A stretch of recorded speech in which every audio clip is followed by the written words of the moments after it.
In this video, me and Chris are going to share what we've been up to with our classes while our schools have been closed, and we'll suggest what you can do to engage your IB diploma physicists from afar. Now, in my everyday teaching, I'm guilty of being a lord of the board. I often stand at the front of my lab asking questions, giving task instructions, and making live notes for my students to follow. My whole school IB coordinator role has made me complacent in lesson planning, and my students would be lost if I was lifted out of the classroom. Now working from home, I'd evaluate my teaching and learning so far as being responsive and ad hoc. I've been trying to maintain the same teacher-centred environment, even making my first podcast to give students a screen break, but with reluctance to give myself up completely to independent learning and automated quizzes. Chris, on the other hand, has been unknowingly preparing for distance learning for years. His web-based Think IB course is well-balanced, carefully curated, relevant and fun for students, and matched perfectly to IB requirements. It's not a textbook, nor should it be. Study IB is the place to go for notes. Instead, it's founded on activities that take the teacher and their students from lesson conception to completion, from planning to assessment. It took us just 3 days to convert the existing materials into an online course with modifications for doing it at home. The structure of a complete online activity commences with an observation or stimulus, carefully defining the quantities or terms to be used, an experiment or simulation, applications and examples in the real world, problems for students to solve, and a mechanism to assess understanding. It's good practice to get metacognitive, sharing your medium-term thinking with your students about what, when, and how they're learning. We love PhET, Paul Falstad, and other simulations for showing what should happen according to the theory. But when it comes to experiments in the subject guide or the IA, simulations are too perfect. It'd be like doing a teacher demo in the classroom and then having the students take their turn on the same kit. Instead, we endorse modelling tools, where students construct their own apparatus and make active decisions. Excel can be used for modelling, as can AlgoDo and Geogebra. Of these, AlgoDo is probably the most attractive, and it can be modified to match reality or the textbook assumptions. It's easy for students to change parameters like gravitational field strength, and in doing so, reveals the physics rather than hiding it.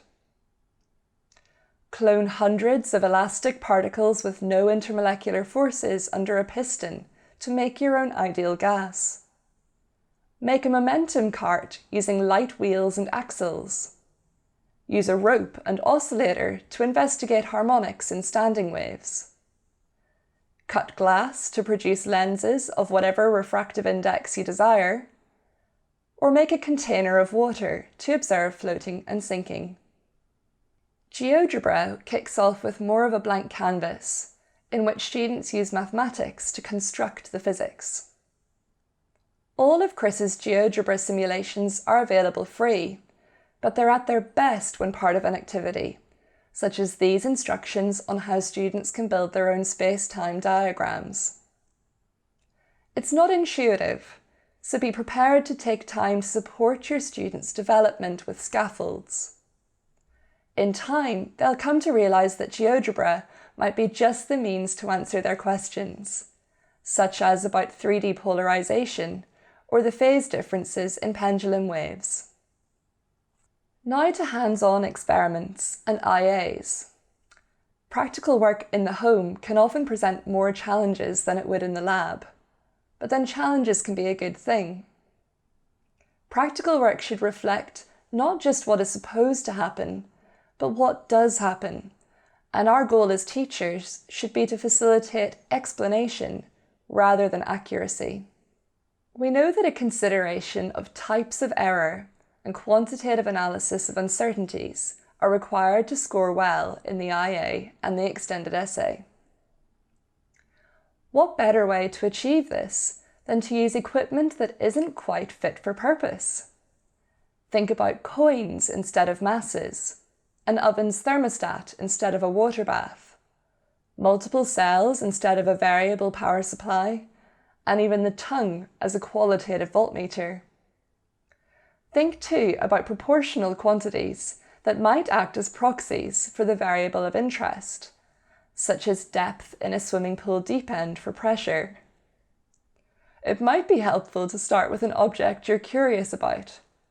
Decide the variables you'd like to measure, and then forage for a means to do so. I've had students investigate Stokes's law with plasticine, parabolic mirror reflection in a toy miroscope, and cycling aerodynamics with a hairdryer and anemometer. Provided that there's a theoretical framework to verify and a link to the course, you're on the right track. Check out our mini IA to get your DP1 students started through a low-stakes investigative process.